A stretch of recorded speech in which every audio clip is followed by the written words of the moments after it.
Welcome to the Writers Weekly podcast, a forum geared toward the writing enthusiast and those who want to make money from their writing. I'm Brian Whidden, managing editor of Writers Weekly, and I'll be your host along with Angela Hoy, the creator of Writers Weekly and president and CEO of BookLocker.com, a full-service book publishing company. Whether you want to learn how to become a professional writer, how to find writing gigs, or even publish your own book, then you come to the right place. We'll be discussing all kinds of topics relating to the writing and publishing industries. Don't forget, you can also click over to WritersWeekly.com. There, you'll find not only thousands of articles about professional writing, you can also find current paying markets and job listings to help you boost your writing career and even your bottom line. But for now, let's get on to this episode of the Writers Weekly podcast.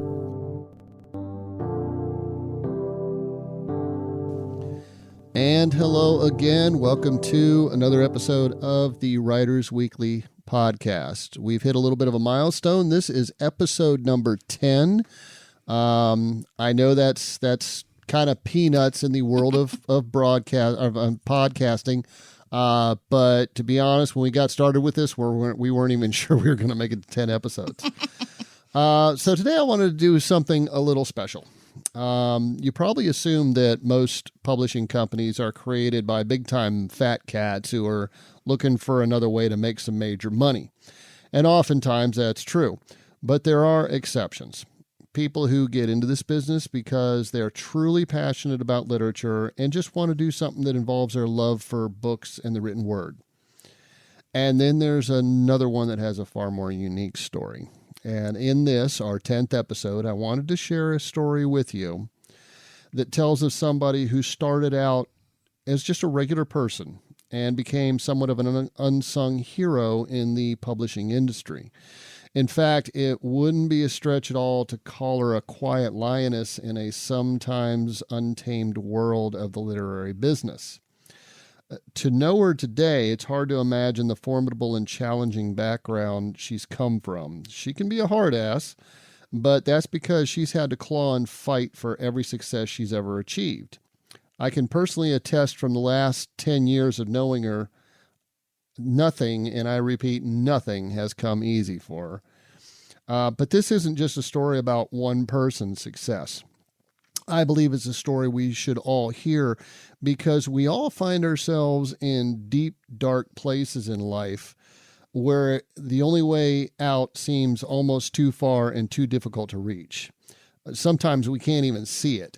And at times like these, the only way out is to take one small step, get our footing, and then take the next small step. And every time we see a root, a branch, even a twig that might help us pull ourselves out another inch closer to the daylight, we grab it, we take a risk, we pray to God that it holds while we look for the next thing to grab onto. And this is a story of what it takes to succeed. We can all do it if we're willing to put in the effort, take the risks, acknowledge our fears while refusing to let them defeat us, and endure the discomfort of striving for something. It's also a story of how successful you can become by striving to serve others. Because I also know from the past 10 years that this person doesn't do all this for herself. She's always done it for others. You can almost say that success was a byproduct of her service to others. I'm talking about none other than Angela Hoy, creator of Writers Weekly, president, CEO, and chief bottle washer of BookLocker.com. And she's right here with me right now. That was really sweet.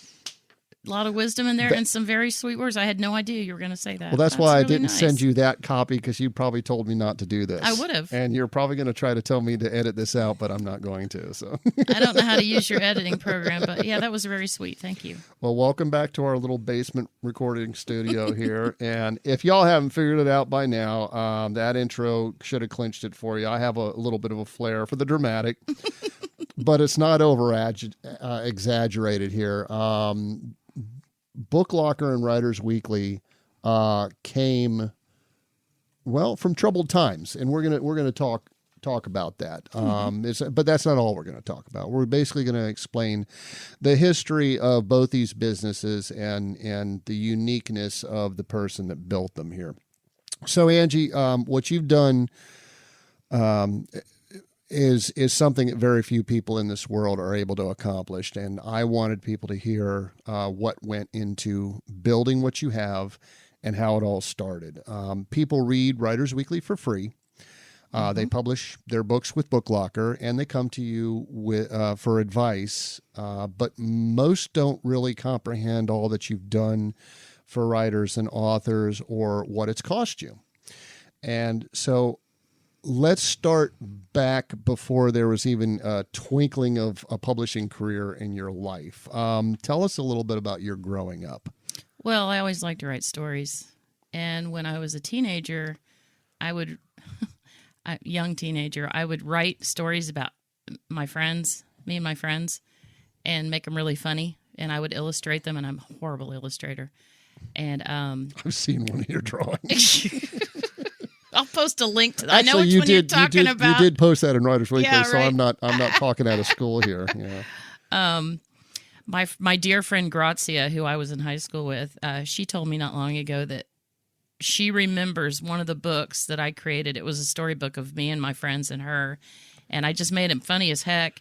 And I would just fold the paper and tape it all together, just make these little funny booklets, and everybody would laugh. Did you think back then that you were going to be a professional writer? Did you think you'd be publishing books? Was this just a hobby? What was your... No, I actually wanted to be a psychologist. I actually went to school to major in psychology.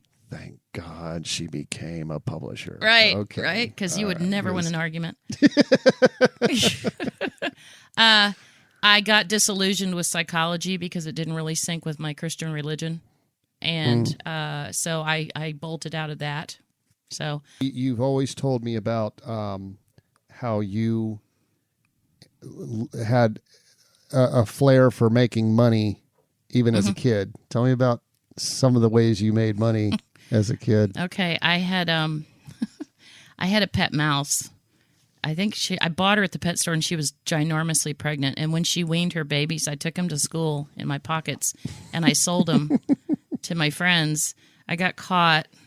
Mr. Clayton was our principal, and I begged him not to call my parents, and he did. I would buy candy bars from the drugstore and sell them for 10 times as much at school because, you couldn't get candy bars at school back then. I was always looking for a way to make an extra dollar. Yeah. Now, you did tell me that you were kind of a smart ass in school, and that got you in trouble from time to time. But you recently told me about a teacher that was very special to you, and you have recently, I think, reconnected with her? No. Okay, there were two teachers. Okay. Mrs. Martin was my English teacher, 10th grade English teacher in high school. Okay. And we had required reading, a book we had to read. I didn't want to read it, so I didn't. I wrote a report on it, and she gave me an A+ and wrote "Great BS" on the paper. Then she really encouraged me, gave me all the extra credit projects that I wanted.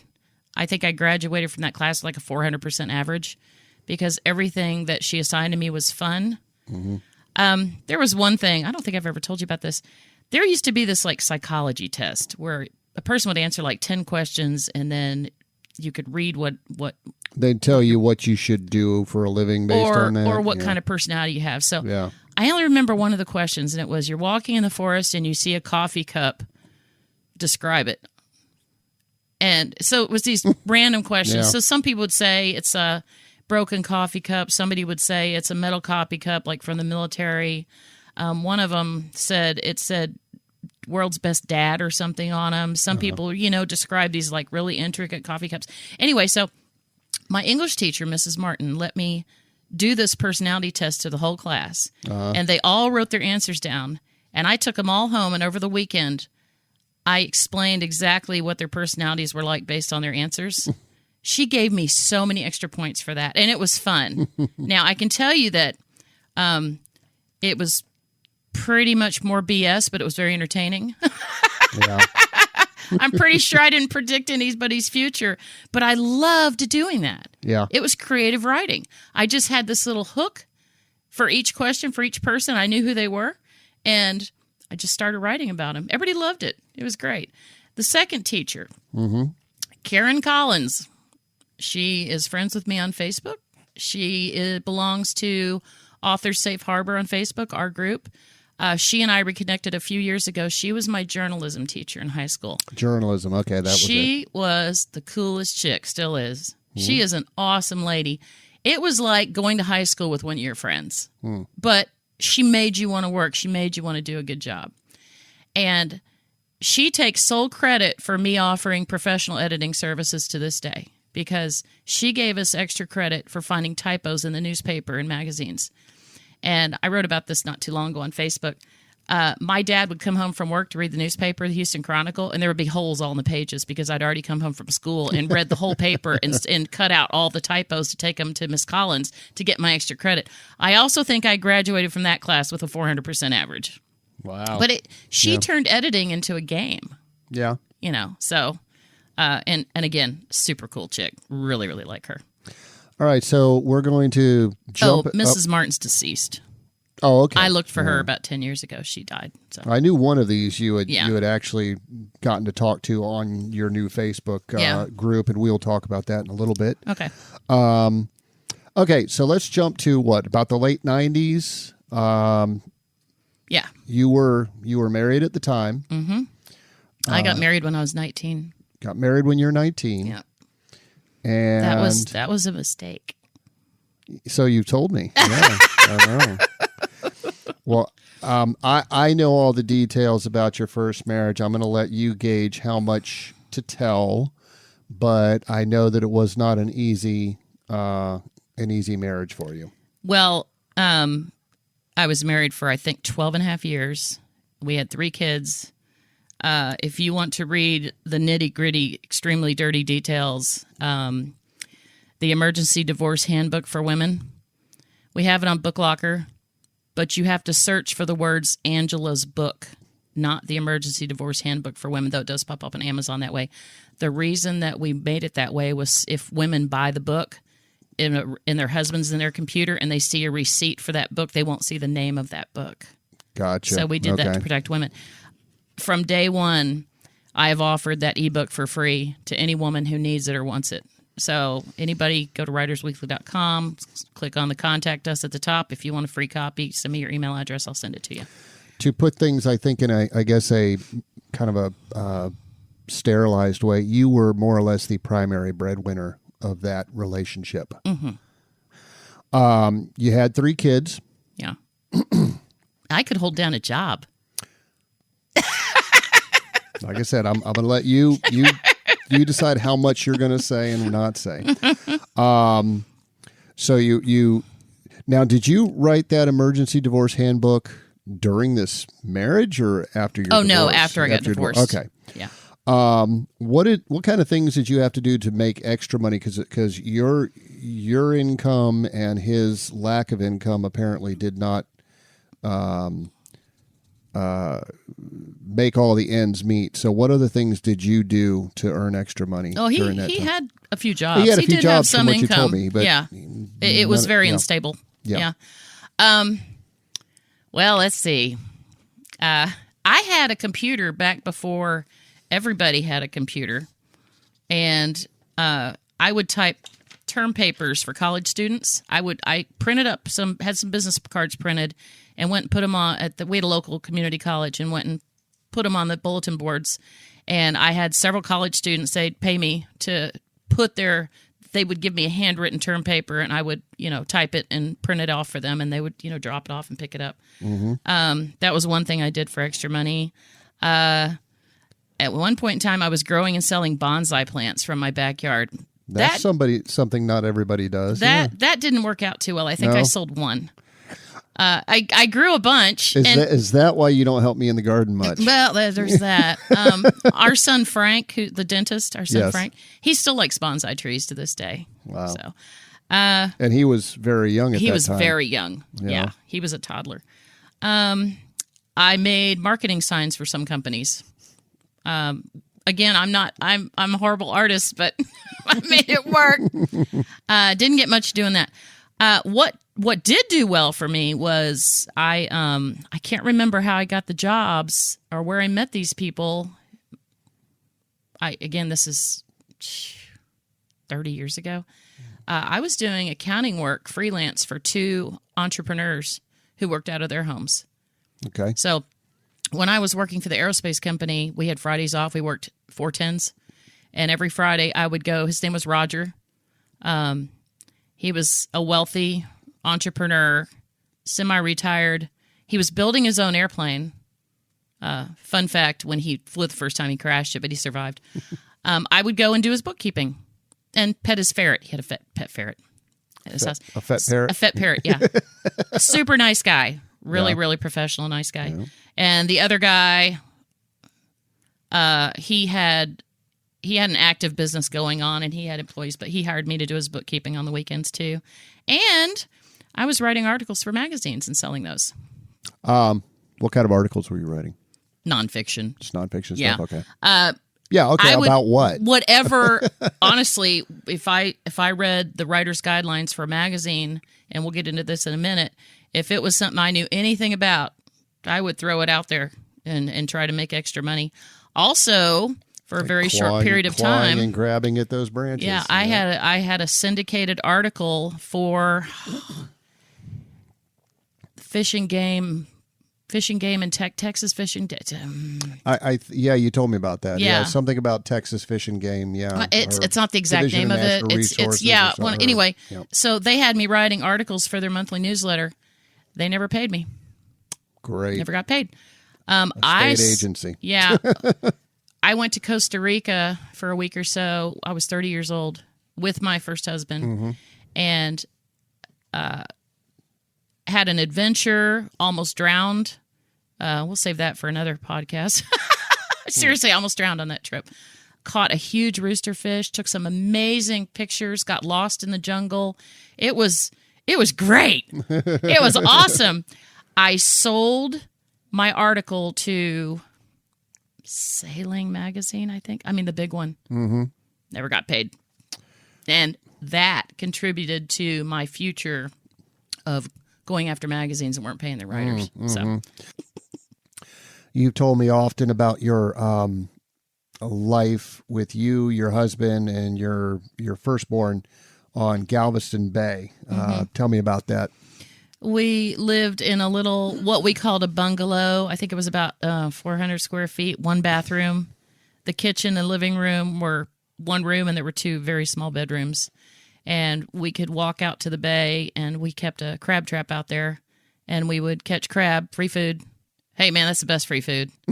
Yeah. And we would fish, free food, because we were making very little money back then. Yeah. So you actually fished and caught crabs in order to be able to eat. Yeah. Free food. Yeah. Free food. Yeah. Well, and I like to fish for free food too, but I don't have to. Right. But apparently back then you actually were kind of forced to supplement your grocery bill. Oh, sure. Yeah. So let's put that on the back burner then, and let's talk about, because all this stuff kind of intertwines, intersects or overlaps. There you go. That's what I'm trying to think of. What was the precursor event that led to the creation of Writers Weekly? I was working for an aerospace company. The previous company I worked for had gone out of business. I was working for an aerospace company in their accounting department again. And I was still writing for magazines on the side. And then I got offered a job by an internet marketing agency. And again, I'm still writing for magazines. Every year I bought a copy of the book called Writer's Market, which is used to be published by Writer's Digest Books. I don't think they sell it anymore. And, I had a computer at the time, pretty basic one. And at that point, more and more listings had email addresses in them rather than just, because back in the day I was mailing letters, to magazines. And those are called query letters when you're trying to get somebody to hire you to write an article. So, I remember it was like February of that year, and it was the year that book was dated, and I was sitting on my computer, and I'd sent out a bunch of queries in January, and, I'm just checking my email every day. Somebody hire me, I need more money. And, because by that time I had 3 kids. Okay. And I started getting emails back. That editor who left here a year ago. Oh, I've been here a long time. I don't even know who that editor is. And I started realizing, and that book was expensive. It was big, but it was worth. If I could get a couple writing jobs, I would pay for it. So let me stop you there. I just wanted to make sure we're clear. So in order to get leads on these writing jobs to write articles for magazines, you would buy what, yearly? Yeah, monthly. It's an annual book. Yearly, a big thick book. Full of all these periodicals, magazines, publications that were offering freelance writing jobs, and that's how you found them back then. Right. And when you would submit your queries to these places, you were getting responses back that basically those jobs no longer existed and maybe didn't exist for up to a year. Right. And in fact, even the people that were posting those jobs weren't even with the companies anymore. Right. And there was no way for people to know when these things were happening. There was no way to keep current on that stuff. Well, Writer's Digest Books was the company that was publishing the book. They would, send out these questionnaires to these companies every year. Now, let's say you start sending them out in January, you get a bunch back in February, but the book doesn't get published for another 10 months.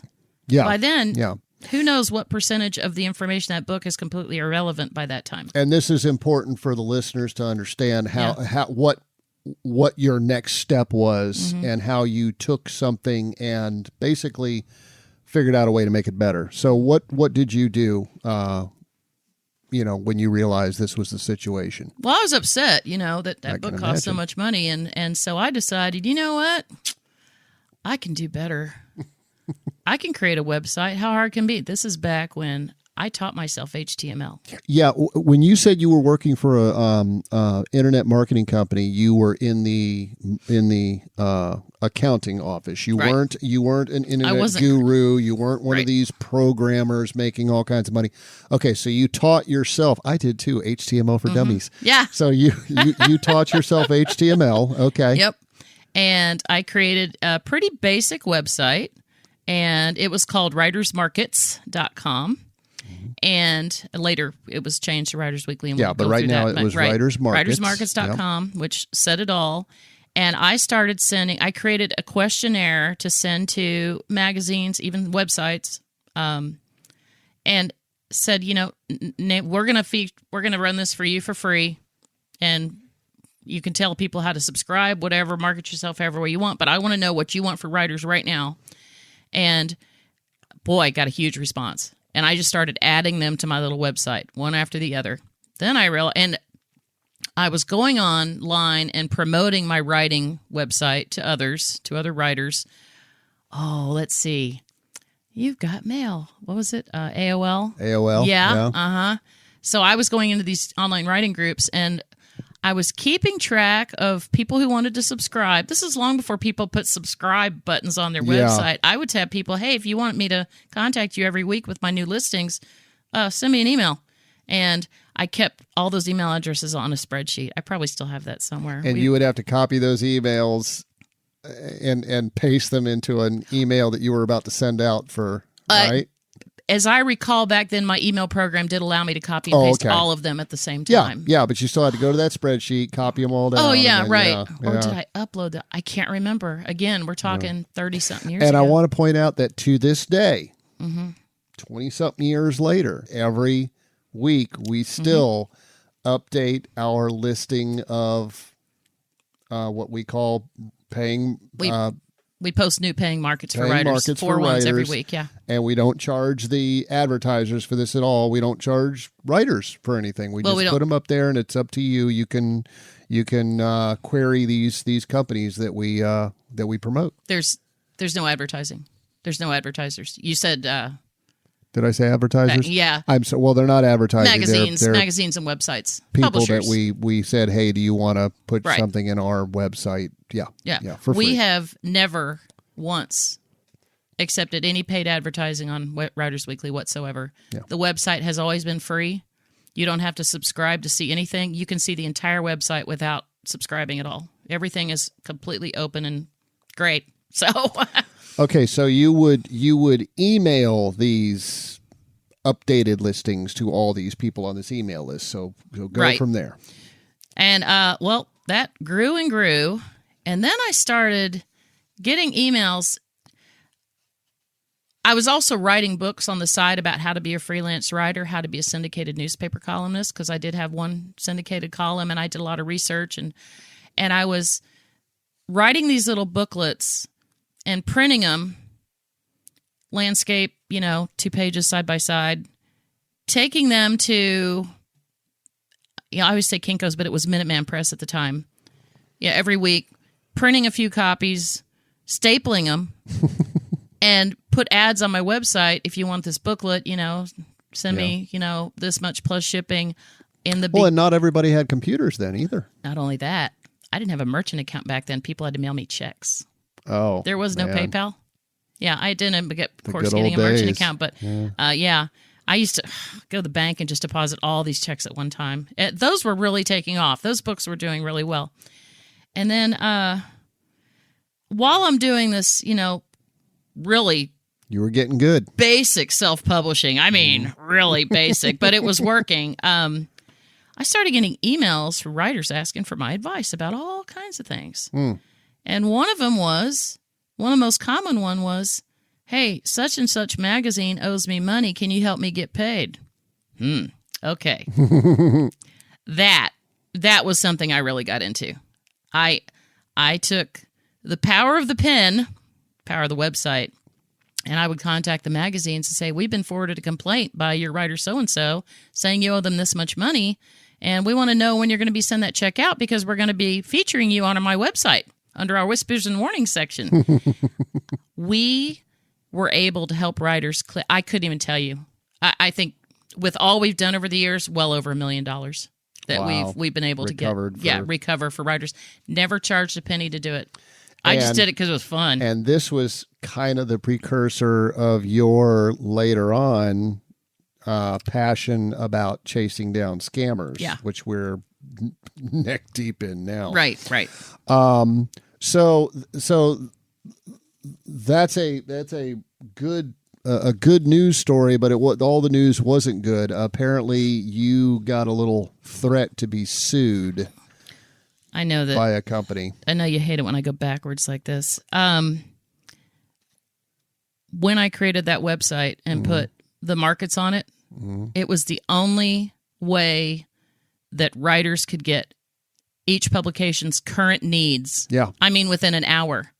And it was the only source of that on the internet at the time. So, okay, what was your other question? That's it. Okay.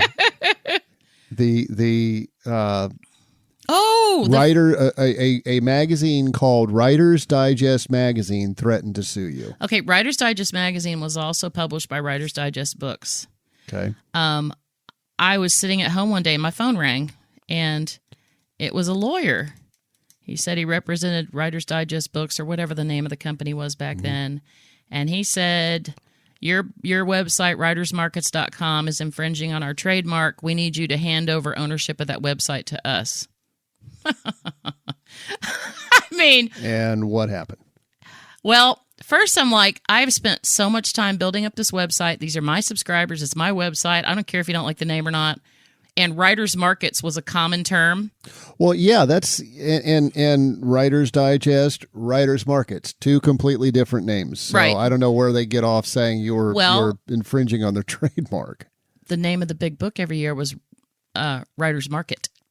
Oh, and they were the ones that was publishing that Yeah. one. Okay. Yeah, So okay, you yeah, just, so you okay. stuck an S at the end. Yep. Okay. So he the gall of him to say you need to hand over your website because the website was doing very well. Doing better and I'm than sure what they knew that. Yeah. And I said to him, we're jumping ahead a little bit. I said to him, do you know who you're talking to? He said, no. I said, you're talking to a single mother of 3 who's getting no child support. Sue me. Never heard from him again. Yeah. We did then change the name of the website to WritersWeekly.com. However, if you type in WritersMarkets.com, it redirects to WritersWeekly.com. I still own it. Have you ever gone back and looked at it to see if it's like still, is anyone still hosting it? No, we still own WritersMarkets.com. Oh, in other words, it redirects to WritersWeekly.com. Okay. Yeah, All so right. yeah, I still own it. So they were never able to take that name away from you. I won. Boy, I enjoyed that conversation. That was a lot of fun. Okay, so 3 kids, single, doing all this stuff on the side to make extra money. What was your primary source of income at this time? My job. Okay. Yeah. That was with the internet marketing company. I believe. Right. Okay. And then I was earning extra money through my little website. I would come home from work, feed the kids, get them ready for bed, help them with their homework, read them stories, tuck them in everything, because I was divorced by this time. And then I would stay up half the night working on my little website. Tell me a little bit about what life was like for you as a single parent trying to raise 3 kids and make ends meet this way. That was rough.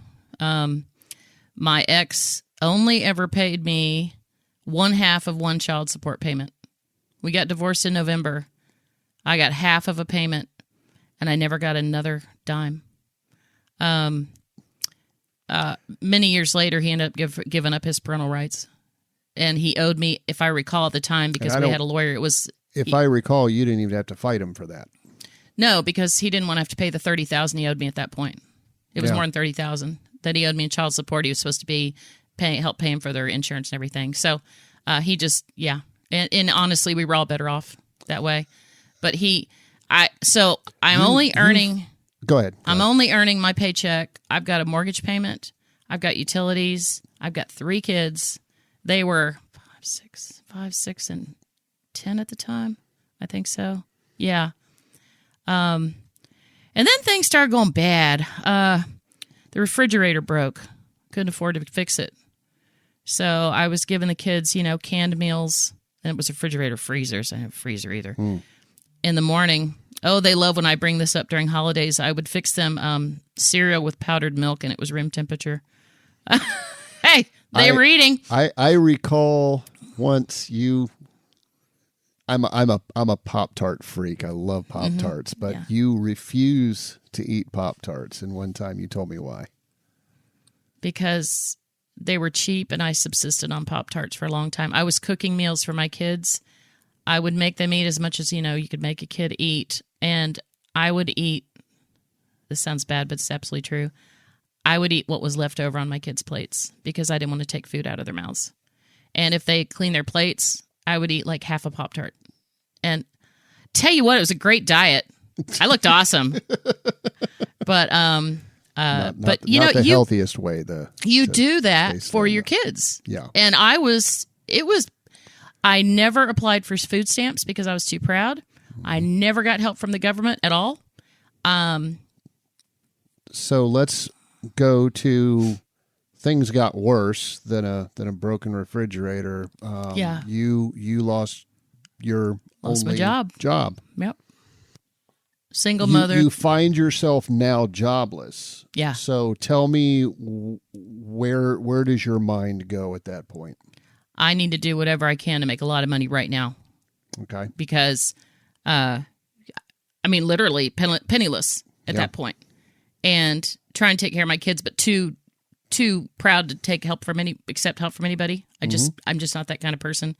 So what decisions did you make? Well, I had been making those little booklets, and then one day I thought, it'd be so much easier if I could just email people the Microsoft Word file of the book. They get it instantly. By this time I did have my own merchant account.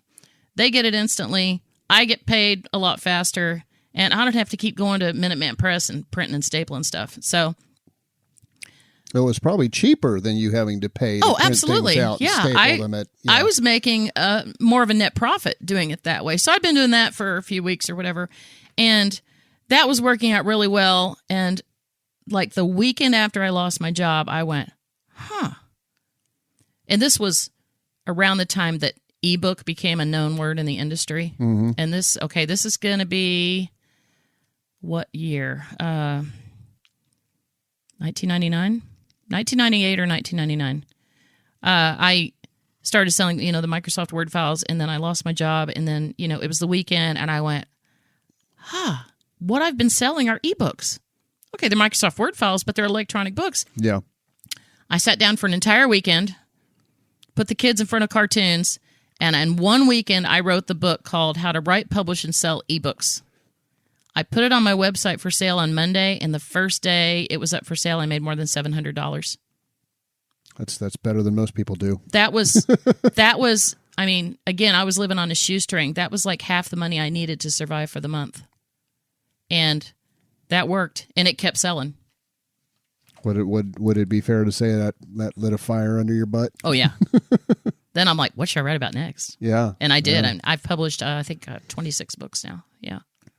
So that ebook that you wrote, you found because at this point now, single mom, Writers Weekly, and you're putting together ebooks is what's now starting to pay your bills. Right.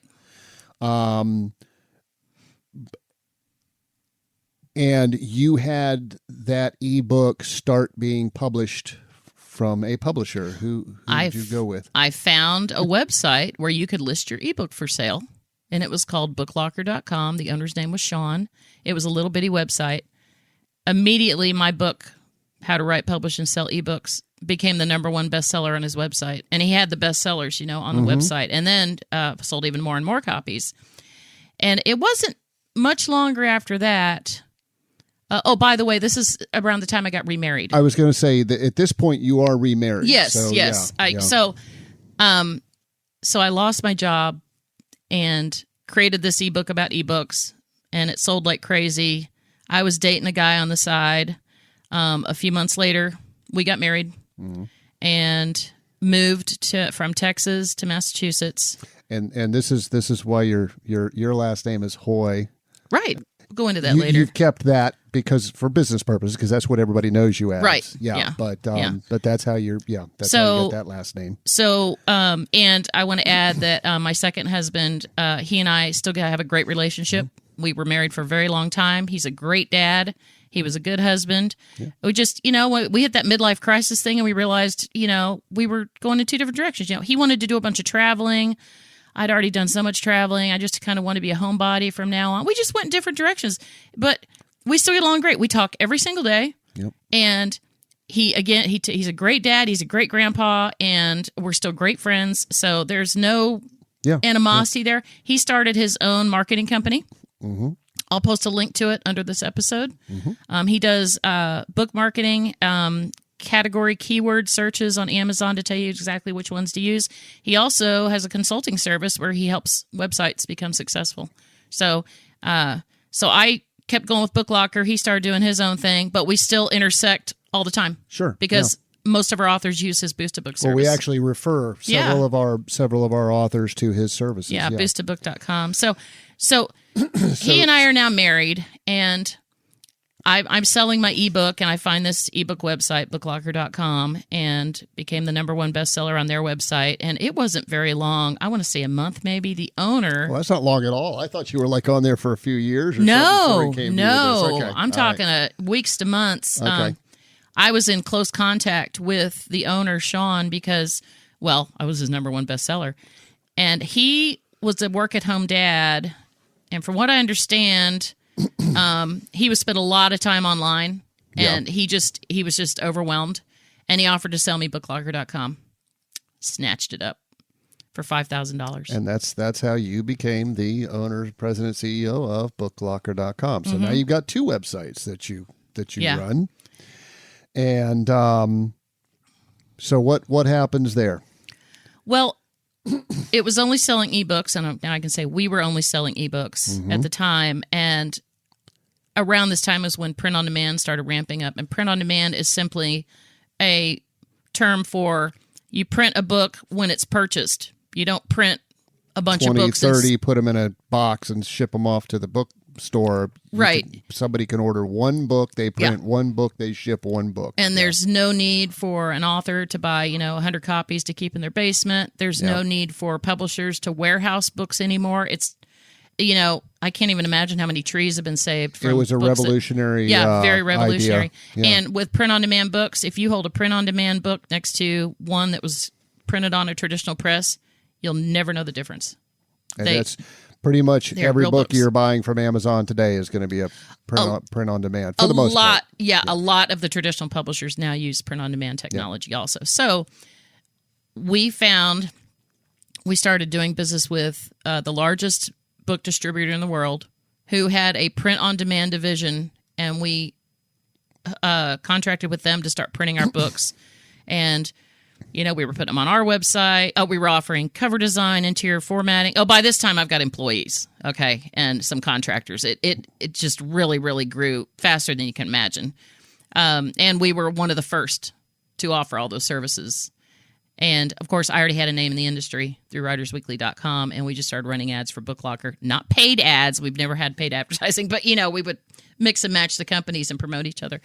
And I think NPR had something to do with your growth. Oh, yeah. Angie likes to, as soon as I ask, we actually have bullet-pointed scripts. We don't write all this out, read it word for word, but we have bullet points of what we're supposed to talk to.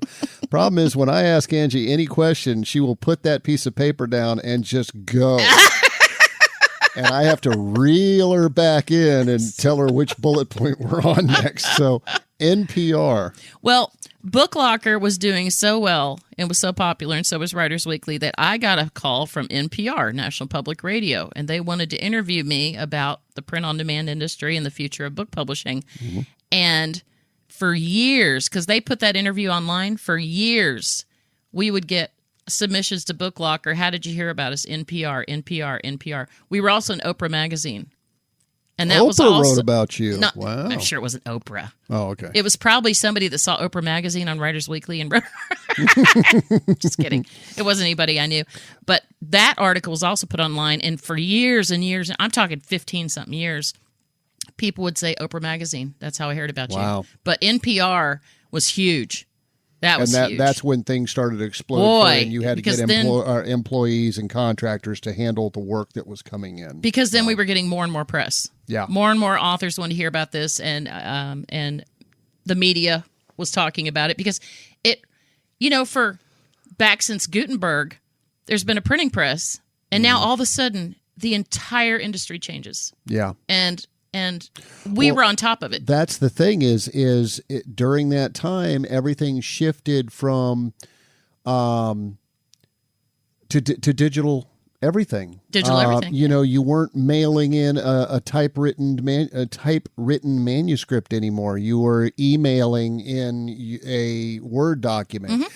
You weren't shipping that manuscript to a printer who had to then basically copy it every time that they were printing books. You sent them a cover file and a interior text file, and they just download that into their computer. And anytime they want to print a book, they just say, bring up this, and boom, it comes out. So the whole industry was changing. Well, back at that with time. The printing press, they would actually use these blocked letters with ink, and they would set up each page. Yeah, typesetting. Yeah. And now it was upload it, print on digital printers, bind it, cut it, send it out. Click something with a mouse, and out comes a book. It was just a massive, massive shift in the industry, and we were on top of the whole thing. We were right on the front lines of it. So it was great.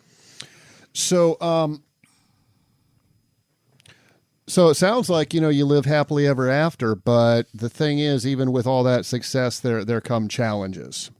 Mm-hmm. So let's talk about the challenges that you've faced since Book Locker became since you picked up Book Locker and started running a publishing business out of a whim, basically. It's true. Well, it was an emergency situation at the time. Well, of course, we've had to keep up with the industry. Mm-hmm. Anybody who knows me knows that I hate learning new software, but I keep having to do it. You'd keep doing it. Yeah, I do. It has to be done. I think I mentioned InDesign in another episode. Yeah. Had to hire Charlene to do InDesign because, man, I met my match on that one. We didn't really have to keep up with our competitors. More and more emerged over the years, and we learned that if a new one popped up, chances are they'd be out of business in 3 to 6 months because they didn't know what they were doing. And everybody thought, "Oh, I can do that," and a lot of people. Yeah, but the industry keeps changing. So as everybody's offering this new service, that new service, you're not gonna keep up if you don't start offering that too. Unless we believe it's a scam service that we are not going to offer our authors. Man, if you just look at some of the websites, we will touch on that a little bit down the way as well. Okay. But I mean, basically, you weren't able to just sit and keep doing the same thing over and over and succeed. You had to grow and you had to evolve. And anybody in the online industry, any online industry, has to keep up with everything, or you go down. And you were raising kids, and you had 2 more kids. So now you're raising. I got 5 kids. You're raising 5 kids.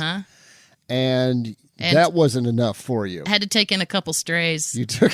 Yeah. There were kids. Well, tell me about that. You took in strays. I took in strays. That's how kids. That's how my biological kids word it. Mainly Frank. There was a boy who was having problems at home, and he moved in with us. And he ended up attending a very large university and has a very successful job. And another boy was having problems at home, and he moved in with us for a while. Mm-hmm. I think he's a chef now. I have not talked to him in a while. But, yeah, we took in not just stray animals, we took in stray people, and we were happy to do it. Yeah. And by this time, we're living in this house in Maine. It was not expensive at all. It was built in 1896. It was on a river. Tons of bedrooms to fill people with. Those people back then, the Catholics, Roman Catholics back then, they had a lot of kids. It was a huge house. At some point, there were some problems with Amazon.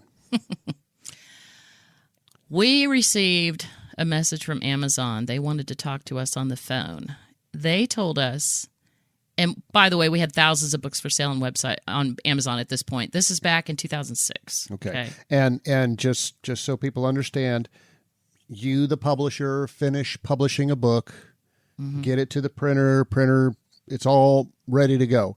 So it basically automatically uploads the printer uploads it to Amazon, if I'm correct. No. Okay. The printer is owned by the distributor. I'm sorry, the distributor. The distributor has an automated feed that goes out to thousands of retailers, including Amazon. They do not upload the files to Amazon. I would not let them do that. Yeah.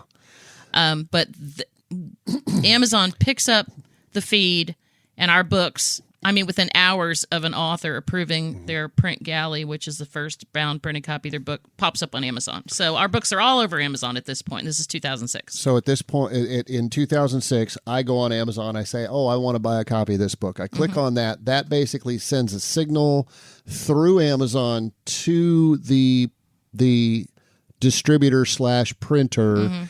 They print the book, mail it to you. Right. And they even use an Amazon.com address and label. That was the structure at that point. Right. So then Amazon contacts you and says what? They tell me, you need to start paying us to print your books, or we're going to take your books off our website. And you already had your own printer. You didn't need Amazon. Also, Amazon did own a company back then that was doing what we do, but there were so many complaints about the company online. Quality, customer service. We ordered copies of the books that we ended up taking to court, and they were just awful. Yeah. Awful. At that time, we were in Maine. Amazon was in, I think, Seattle. The people that contact us were in Seattle. We could not legally record the conversation. I set up that phone call. However, dragged all my employees to a table. We all had our laptops open. I put the guy on speaker. We all typed what we heard so they could never come back and say, oh, we never said that. I wrote about it on, I told the guy, we'll get back with you. Okay.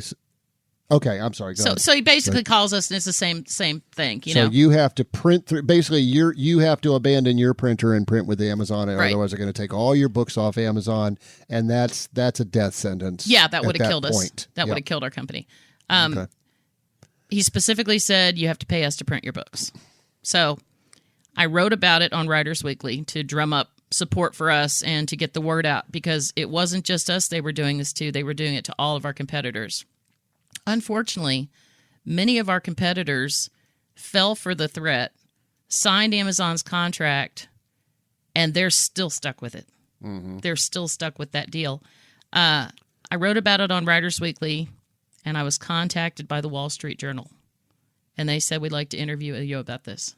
Mm-hmm. So we did the interview, and we were RVing at the time, and I got a phone call from a guy, and he said, hey, I read about you on the Wall Street Journal.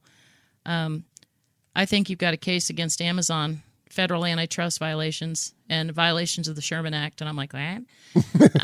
And he said, I work for a class action law firm, and we'd like to represent you. So I'm sorry, that was like an email. And then we had a phone conversation. His name was Seth, super nice guy. And for 2 years, we were embroiled in that. And you tried to get other publishers to join you in this lawsuit. Unfortunately, it was too late to for be a class action. Mm-hmm. Lots of them folded. They wouldn't go with that, or they wouldn't join you. They were too afraid of Amazon.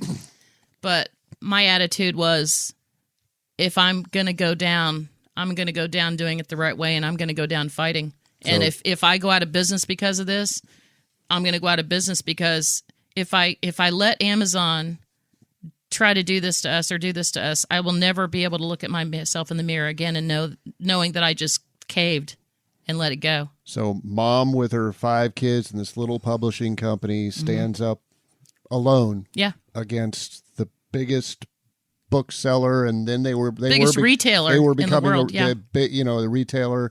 I don't know the exact timeline then, but they started out being the biggest bookseller, and then they were moving on to they were already a behemoth at that point. Right. Yeah. And you stood up against them alone, and I'm like, hey, I talked on the phone with several of our competitors at the time, and nobody wanted to put anything in writing, and all of them were like, Angela, we just can't fight them. We're just afraid what's going to happen. No. We don't go out of business. I'm like, I don't care if they put me out of business. I'm doing it. And I did it. And what was the result? Well, 2 years of lost sleep, truly discovered behind closed doors, with all the lawyer filings and the conversation, everything. Back at that time, at least, what a jerk Amazon is. Yeah. They threatened to countersue us for what? A lot of intimidation. Yeah. So we go to court. Yeah. Our lawyers, we were able to sue them in federal court in Bangor, Maine, because Amazon had warehouses and stuff all over the place. So I think they originally said that wrong jurisdiction, but the judge said, no, it's not. So I went to court, and of course my husband at the time was with me, went to court, and our lawyers flew in. Amazon's lawyers were there. I wasn't really nervous. Okay. I expected that I would have been terrified, but I was so angry at how everything had been going. And it was either going to get thrown out or the judge was going to say, go to discovery. Well, Amazon was actually going to charge us more money to print the books. And I took the 3 sample books there and showed the judge, look how crappy these look. One of them had pictures inside. They were almost all black. Mm-hmm. You couldn't even discern what the pictures were on. And the judge said something like, well, I never read anything in your filings that they were going to charge you more money. I should have known that before now. And I went, oh, sorry, we're going to leave that out. Anyway, the judge said, nope, he wouldn't dismiss the suit. And he said, proceed to discovery. And it wasn't long after that. One of our kids did a after school thing, and I was there, and my phone rang, and I went outside on the sidewalk, and it was Seth. He said they want to settle for $300,000. And I literally started jumping up and down on the sidewalk because the nightmare was over. I want to add that we got not one dime. All the money went to the lawyers, and I did that on purpose. I never wanted anybody to think that we were suing Amazon to make a buck. We did it because it was the right thing to do. This is David and Goliath, is how it was often referred to by the media. And we won. I wasn't jumping up and down about the $300,000. I'm like, I can finally sleep tonight. I was seething with rage some nights after reading some of their filings. Just, anyway. Well, it's over. Lawfare is ugly, that's for sure. Yeah. So, they also, part of the settlement was they were not allowed to mess with our books on their website. Oh, good. Yeah. Yeah. Mm-hmm. So you seriously dodged a bullet there, because again, if they took your books off Amazon, you would have been done. There was no recovery from that. Right, they would have put us out of business for sure. So you mentioned at some point RVing, and it wasn't like let's get in the RV and go somewhere. It was let's give up everything and get in the RV and travel the country and raise our kids in an RV. So tell me about that. In middle school, our daughter was being bullied, and we had to move her to a private school. Things were starting to change in Bangor, Maine at the time, the politics and everything. I won't get into that. And we had the two youngest boys, of course, and we decided one day, hey, let's check out homeschooling. How hard can it be? So our daughter was in private school for 1 year. She loved it. But she and all except our oldest son, we were going to hit the road with all of them. Our oldest was like a senior in high school and bought an RV. We bought this like satellite dish thing for internet in case we were somewhere that didn't have Wi-Fi. By the way, back then, that stuff was expensive. And not back then. I have a picture of me somewhere sitting at a campground in a folding chair, and I actually have my computer plugged into a payphone. There was a special plug where you could plug it into a payphone and do dial up. Wow. Yeah. That's somewhere. I'm also eating a banana at the same time. That was weird. We actually started a website back then, no longer needed, that told people which campgrounds had Wi-Fi. Mm-hmm. Very few did. And that website did very well for a while. Now they all have it. So we took the website down 15 years ago or something. But a long time ago. There you are. You see a need. You see a void in industry. In an industry, I guess. Yeah. Where people needed information, and you grabbed that opportunity, and you did it to be able, get ahead. Plastered ads for Book Locker and Writers Weekly all over that website. Yeah. And the first RV we owned, we actually had, the website was wirelesstrips.com. Again, no longer needed. It doesn't work anymore. But we were using that on the road to generate interest for our publishing company. We paid a company it's this funny picture. It's an RV, and it's, our heads are poking out of the windows, but they're like abnormally large.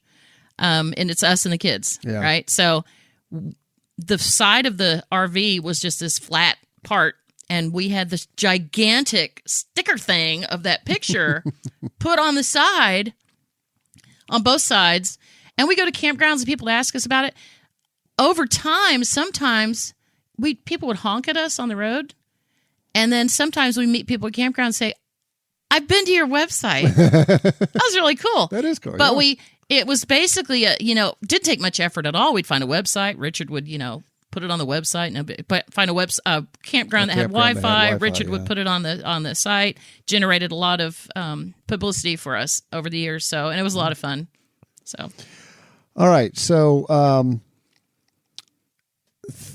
let's move on to things that you've done to help the writing community. Because again, this was, some of this was about making money because you needed to feed your kids. But a lot of this, I've just seen this in you from when I first met you, is that a lot of the things you do, you're always thinking of other people when you're doing them. Again, you started out in Writers Weekly talking about basically unethical practices in some of the publishing companies, but that has now moved on to going after big time real scammers, people that are just taking people's money and disappearing. We're calling it the International Publishing Crime Cartel. It's, I think, 3 or 4 core companies, could be fewer, that are selling fake publishing services, printing services, fake anything you can think of that you need as an author for your book. They're selling it, and they're not some magazine that didn't pay a writer $100 last month. They're somebody who helped a woman get $5,000 back yesterday. Because she used her credit card. They are hoodwinking authors to tune of tens of thousands. Some of them over 100,000. One guy spent over $1 million for a fake movie deal, and they're not located in the United States. They're in Pakistan, the Philippines, India, and went from getting nasty emails from magazine publishers who just didn't want to pay their bills to getting death threats from guys in Pakistan. Yeah. So yeah, it's really evolved. yeah. And literally, I find myself thinking, I am too old for this crap. I'm not. I got to worry about, Pakistani hitmen. Wait, can I tell this story about the guy who came to the yard? Tell whatever you want. Go ahead. Do I get to tell what you did in response to that, or go ahead? So the dogs are out front. They're going nuts. You were fishing. Yeah, I was out fishing. Yeah. This guy is in the yard. I think it's the mailman, because I have my glasses on. He's got like the placard on the side of his car. I think it's he's wearing an orange vest. Wearing an orange vest, whatever. And anyway, I go outside to Tank, stop jumping on him. The guy's got like dog treats, and our mailman has dog treats. Anyway, he's like, I deal with it all the time. I walk up to him. He finally comes into focus because, again, I don't have my glasses on. It's not the mailman. Mm-hmm. And then I look at his name tag, and I couldn't pronounce it for the life of me. And I looked at his face, and he talked to me, and I could kind of understand what he was saying. And then he said, I'm not even going to try to attempt the accent. Are you Angela? And I said, yep. And for just a split second, I thought, they found me. I mean, seriously. Yeah. Thought they found me. No, it was a guy from Georgia Power, came to switch out our meter. But so he identified himself as being from Georgia Power to come change out the meter. Him. So you went inside and left the front door unlocked, the downstairs door unlocked, the garage open, after just thinking you might have just about encountered a hit. I was hiding in the bathroom with my gun. Yeah. Well, I did when I came. I had to give you a little hell for that one. To be fair, when I walked inside, he said the power would go off for a second. Okay. And I could hear the meters like off the bedroom wall outside. Mm-hmm. I could hear something going on, and then the power went off for like 3 seconds, came back on. I'm like, oh, he really does work for Georgia Power. Thank God he wasn't just planting a bomb on the side of our house. Well, that has to cross my mind. So in the future, when strange people show up and claim to be from the power company, you'll say thank you. Yes, go do what you do. And then you're going to lock yourself in the house. Next time I'm not going to walk outside. I'll just let Tank eat him. Yeah. Yeah. So. The Amazon lawsuit that that helped far more people than just you, because it got Amazon to stop trying to force people into that. I got a personal phone call from the head of Ingram Book Company, which is the world's largest book distributor. And I think he's deceased now, but he called me on the phone to thank me on behalf of the entire industry. And that was nice. That's pretty good. And I got a lot of emails and phone calls from even our competitors that, that were very thankful for what we did. You've created Writers Weekly Marketplace, which helps showcase freelance, I guess, services. Yeah. Editors, illustrators, web design people. I think we have some of those on there. Just all kinds of people who we vet them. We make sure that, and if they don't live up to our standards after we put them on there, we take them off there.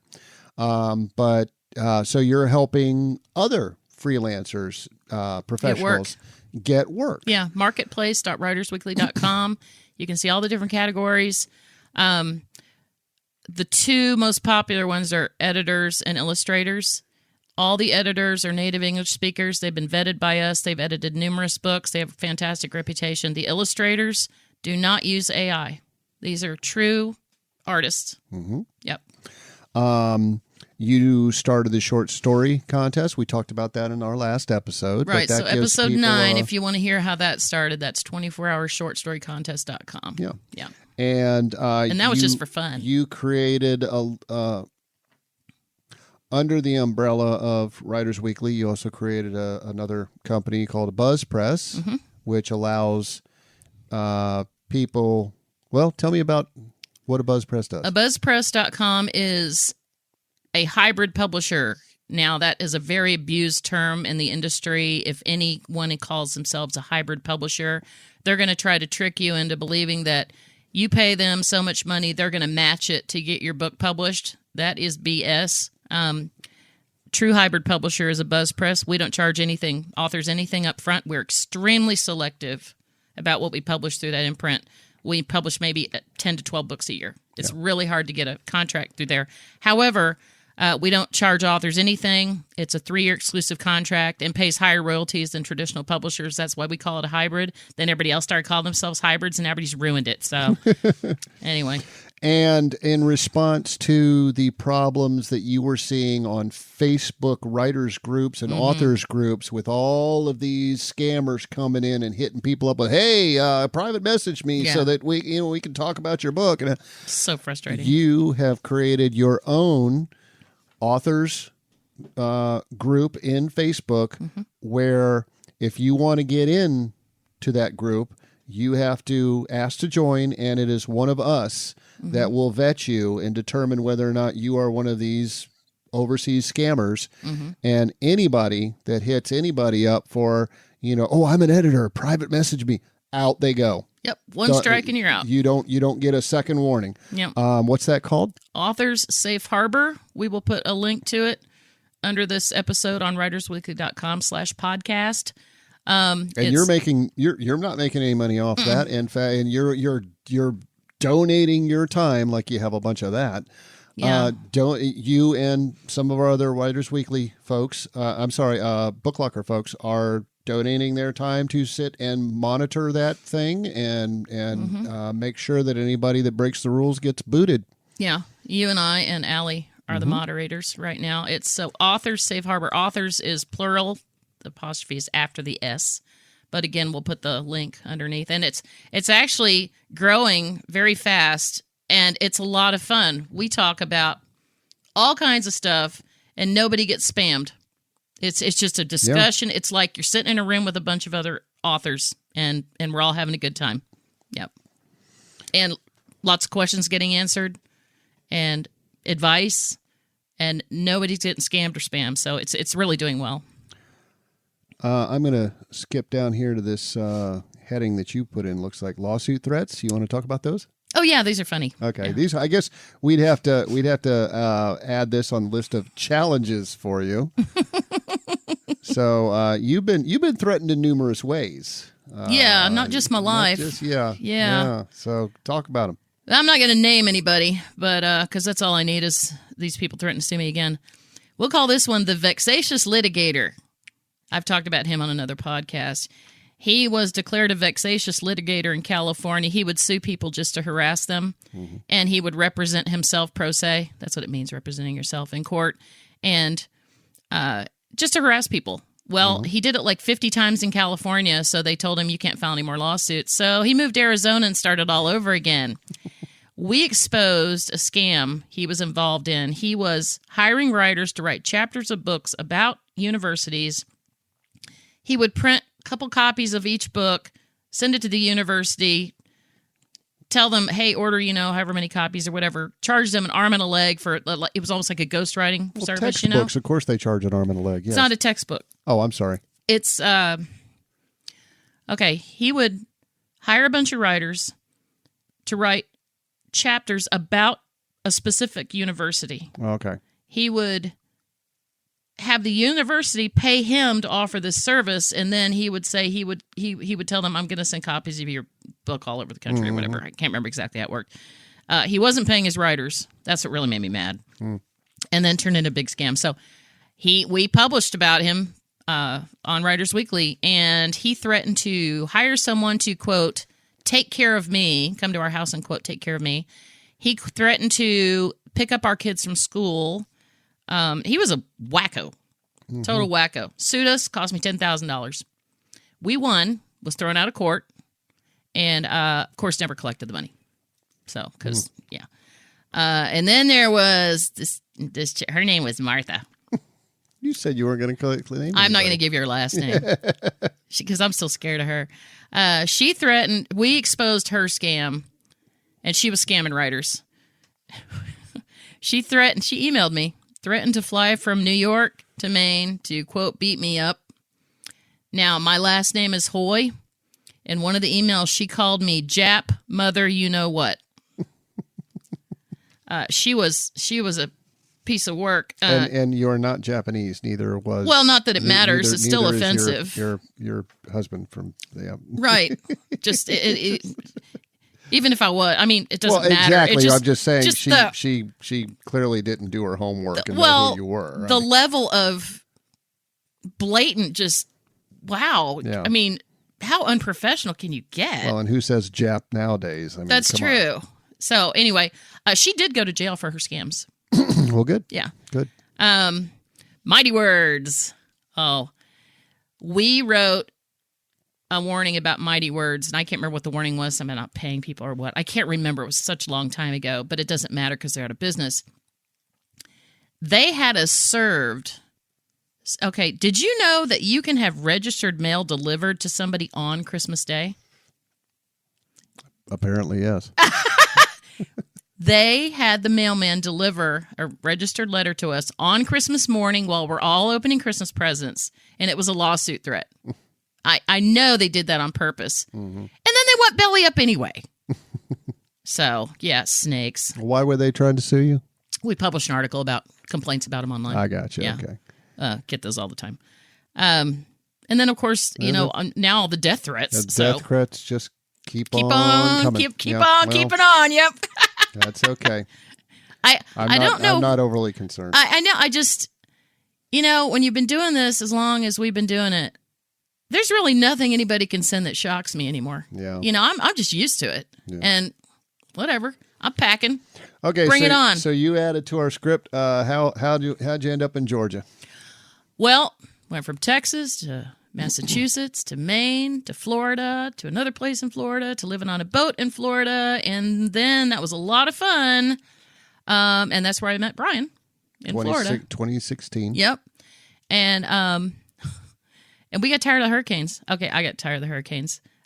Mason, our youngest, especially got tired of hurricanes and tornadoes and stuff. Well, didn't get away from the tornadoes, but during COVID, we sold the boat, moved into a townhouse for a year while we looked for a place to live. And a year later, we were living here, top of Sand Mountain. Yep. That's how we ended up in Georgia. And I'll have to give a shout out to a crazy ex-girlfriend. Thank you for Crazy Christine leading me to meet up with Angie. Yeah. Well, you're gonna tell the story now. Nope, not gonna. That's for another time. We'll tell that story another time. Okay, all right. Well, we're already at an hour and something here, depending on how much I edit this thing. One thing I wanted to add was where are our kids today? Yep, because this was all about them. This was about taking care of my kids and making sure that they succeeded. And so oldest is a property manager. Mm-hmm. Next one works for the company, is taking over the company someday. She has worked for us for years and years. Who's next? Frank is a dentist. Mm-hmm. Max is a welder. Welder. Yeah, and very good at what he does, and he's very successful at it. And Mason is 18, and he is working for the company now. He's making audio music. What even describe that? He makes original music out of basically doing synthesized music. Yeah. Okay, all right. He registers Library of Congress control numbers. He registers our copyrights now. Does he some creates trailers. book trailers. Yeah. Oh, and he's taking over our accounting. He's amazing at numbers. He's like this QuickBooks genius. And he also probably spends 20 hours a week working on our scammer spreadsheet and helping us add scammers to the website. Mm-hmm. So he's a jack of all trades. I don't know, if he ever envisioned working for Book Locker and Writers Weekly forever, but he loves it. He especially loves tracking down the scammers and finding, that phone number is the same as that phone number, and that's the same address as that one, and Facebook says they're in Pakistan. And so, he's really enjoying his job, and he's really, really good with authors. You would never know he's 18 if you're corresponding with him. Oh, he's almost 19. Yeah. Yeah. So. And that's the story. That's the story. That's so. Folks, when you're looking for a publisher, you want to know who to do business with. There's lots of options out there. Well, now you know the whole background story of where Book Locker came from, and why it came to be, and who's behind it. And I think that's important to know, that the motivations of the people running the company that you're dealing with. And we're not in Pakistan. We speak English, and we're not going to rip you off. So it's always been about integrity, because our reputation is our most valuable asset. I will give one testimony here, and it won't be about Crazy Christine. There, in my 10 years with you, almost 10 years now, we have had our ups and downs with the business. Sure. I actually thought, when I was putting the script together, of asking you to go through the years and tell us presidential administrations, which your income up, down, well, and there's a pattern. There is a pattern. Yeah, sure. And we have hit some things go up and down. Yeah. Very difficult times. And times it ebbs and flows, and when it ebbs, your biggest thing is not what are we going to do if things go bad. It's what about all my authors? Mm-hmm. What about all my employees? I have employees that are depending on me. Mm-hmm. And I hear you do that time and again when we talk about the direction of this company, so your focus is always on the people depending on you, not, gosh, what's going to happen to me. And I'm a bit of you might call me a control freak. I don't know. I'm also a worrier. Yeah. And I worry about people. And so, for example, we have a month. Okay, January. Here's an example. Everybody buys books October through December. Mm. January book sales always drop. You know what I do every February 1st when I look at the January sales? I go, freak out. Man. Yeah. I know. It's been, 26 year. We're in our 26th year. I know what's going to happen, but I'm so very cautious. And I run a very tight ship, and we've always paid our bills on time. Mm-hmm. The company is debt-free and has been for years. I don't know, over 20 years, been debt-free. That's always been very important to me. Yep. I don't make a ton of money. I don't do this I never did this to get rich. Yeah. I did it to make the world a better place, and to make authors, take care of authors and take care of writers and bring people together. But yeah, when we have a bad month, I worry far more about my authors, my employees, and we do have a few contractors, than I do about me, because I can always get a job, making bonsai trees or something. I don't know. Well, there you go. All right. Well, that went a little longer than I expected, but that's okay. Nobody seems to mind on the listening end. I don't know what parts of this I'm going to cut out, but anyway. Hey, there's one of our authors wrote to me, and she said she listens to our podcast on the way home from work every day. Our podcast is doing well. Again, I know there's millions and millions of podcasts out there, and some of them have, thousands of downloads every time they put out a new episode. But we're happy with where we're at. It's growing. Yeah. And I thank everybody out there because of you that we're growing. It's we put it out there, but if you're not downloading and listening, we don't go anywhere with this. True. With that, I would ask, if you're listening on one of those, wherever you're listening, give us either a 5-star rating or hit the like button on YouTube or whatever you can to rate us. And you like what you listen to, give us a good rating, because that will help push our podcast deeper into the algorithm and lets more people find it, listen to it, all that kind of stuff. Also, writersweekly.com/podcast. Please share it with your friends in your writing and author groups. Exactly. Yeah. And that's going to wrap it up for this week. Again, thanks for listening, and we will see you again next week on the Writers Weekly podcast. Bye, everybody. Bye.